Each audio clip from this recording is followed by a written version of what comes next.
Okay, so I didn't record the audio for this part when I was out in the garage. I don't know why, but basically this is the first version of the two that I've done right now. What I changed in the second one was I made it so that the rails were smoother, and they were exactly an eighth of an inch instead of a little bit over, which was what these were.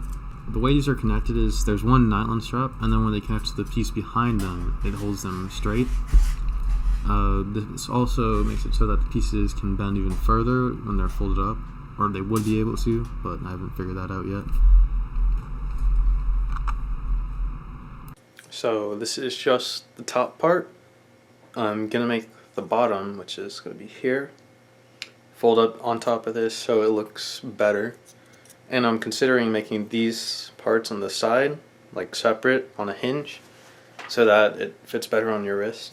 But to expand it, it's not super smooth, but smoother than the one I just did. You do each piece individually, and then there. It's just held on with duct tape. Not very finished, obviously, but this is only the second version. Haven't even finished the bottom part. So this is pretty cool. This is what I've been working on for a while. I've also been working on another crossbow, if you're wondering. So that'll be out soonish.